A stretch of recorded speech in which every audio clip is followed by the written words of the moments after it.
Magandang umaga, no? Higit sa lahat sa ating dakilang Diyos Ama at sa inyong lahat ng kabayan. So mga kabayan, no, magpapatuloy po tayo sa pag-upload dito ng video mga kabayan, no? Kasi di pa po ako makapag-live mga kabayan dahil po ang aking followers po mga kabayan ay kukunti pa lang, no? Upang maunawaan nyo. Mga kabayan, no? Patuloy lang po kayo na mag-subaybay sa channel na ito, no? Sa Facebook nito. So lalo po yung may mga karamdaman mga kabayan, ito po ang hinihikayat ko kayo na follow, like and share lang po, no? Magamot na po kayo sa channel na ito.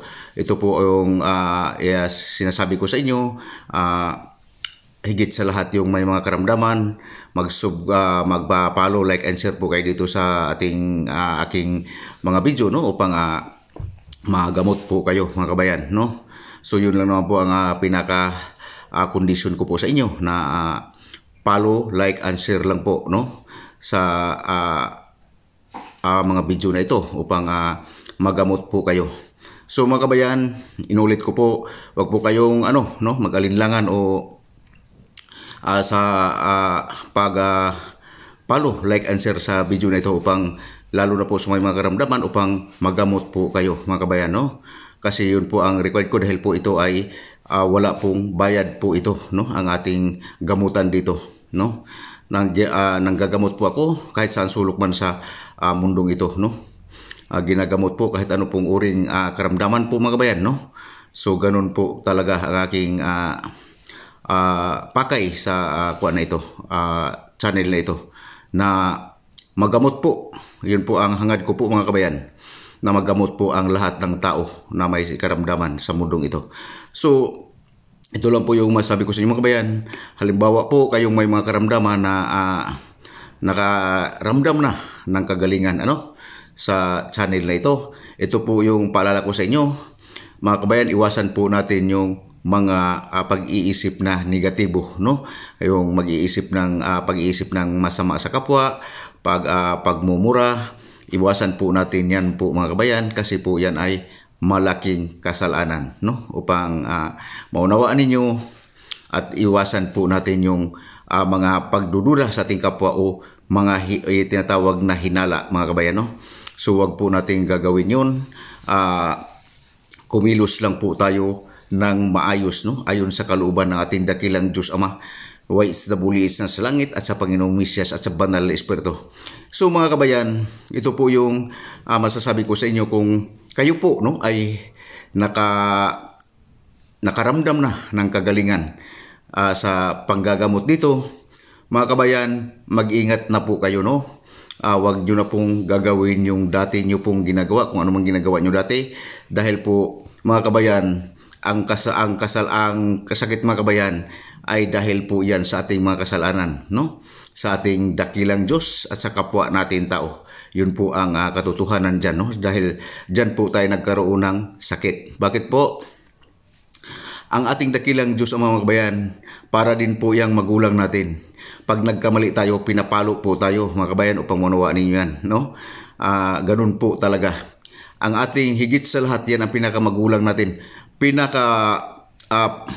Ama natin, no? Ang ating dakilang Diyos. Nating lahat. Kasi po, ganyan po talaga ang kanyang mga anak. Pag nagkakamali, pinapalo po talaga. Mga kabayan, upang maunawaan ninyo ang ating pong karamdaman dahil po yan sa ating mga kasalanan. Ayun po ang katotohanan, no? So, pag magiging hinihikayat ko po mga kabayan na magiging mapanalanginin po, no? Araw-araw upang makaiwas po tayo, no, sa anumang tukso, no, ni Satanas at mga demonyo, no.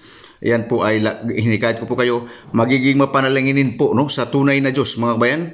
Ang ating tunay na Diyos mga kabayan ay ang YHWH. Manalangin po kayo sa Diyos na YHWH, no, at sa Mesiyas, no, ang Panginoong Hesus na taga Nazaret. Ito po yung Mesiyas at sa Banal na Espiritu. Manadalanginan po niyo itong tatlong mga kabayan kasi po ito ay nagbibigay sa atin ng mahabang buhay, no? At nagbibigay po ito mga kabayan ng katiwasayan sa ating mga pag-iisip, no? upang hindi magkaroon ng magulong pag-iisip mga kabayan. Lagi po tayong dumalangin sa tindakilang Diyos Ama na YHWH, no? At sa Panginoong Mesiyas at sa Banal na Espiritu pagmanawaan nyo. So inuulit ko po, kung kayo po ay makakaranas na po, no, ng kaginhawaan sa kayong may mga karamdaman sa gamutan dito, lagi po kayong mapanalanginin sa ating dakilang Diyos Ama. Ipatungkol po ninyo sa dakilang Diyos Ama na YHWH po. Huwag nyo pong ipatungkol po kay Yahweh o kaninong Diyos man dyan o Jehovah, kasi po hindi po sila ang tunay na Diyos. Yun pong nakalagay sa Bible mga kabayan, pakatandaan po ninyo, hindi po yan ang tunay na Diyos, no? So yun po ang katotohanan. Ang tunay na Diyos po, ang YHWH o pangmanawaan ninyo, dahil po ito po ay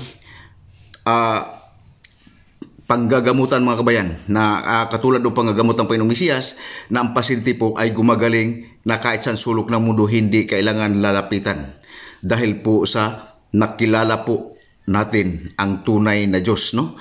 Ang tunay na Diyos po, magagamot ka kahit saan sulok ng mundo. Yan po ang panalalanginan ninyo, ang tunay na Diyos, ang YHWH mga kabayan. Dahil po yan lang po ang sasagot sa lahat ng inyong problema. Lagi kayong mapanalanginin sa Diyos na YHWH at sa Mesiyas at sa Banal na Espiritu upang manawaan nyo mga kabayan. So kayo pong mga may karamdaman, lahat po kayong may mga karamdaman, hinikayat ko po na magamot na po kayo rito. Follow, like, and share lang po, no, sa kuha na ito, channel na ito, upang magamot po kayo, kasi wala po tayong perang pinag-usapan dito mga kabayan, dahil po libre po ang gamutan dito. Yun lang po, hinihikayat ko po na follow, like, and share lang po. Importante po follow, like, and share po mga kabayan, dahil ang share po mga kabayan ay nakakapag na marami pong mga taong makakaalam mga kabayan sa pag-share, like, and follow po. Yun lang po ang mga sinasabi ko sa inyo mga kabayan. So sa hinihikayat ko mga kabayan kayo na kuan po kayo mga kabayan, no? Huwag po kayo magatubili na sa kuan na ito, channel ito na mag-follow, like, and share, upang lalo na po sa may mga karamdaman, upang gumaling na po kayo mga kabayan. So mga kabayan, pag nagamot na po kayo, no, lagi po kayong manalangin sa tindakilang Diyos sa araw-araw, at huwag na po natin gagawin yung dati nating ginagawa, no? Dahil po ang sinabi ng Panginoon nga, pag napagaling na, huwag na pong bumalik sa dating gawain, dahil po mas malala pa doon ang sasapitin sa dati ninyong sakit, no? So mga kabayan, yun, hanggang dito lang po, no? Sana po malinaw sa inyo, no?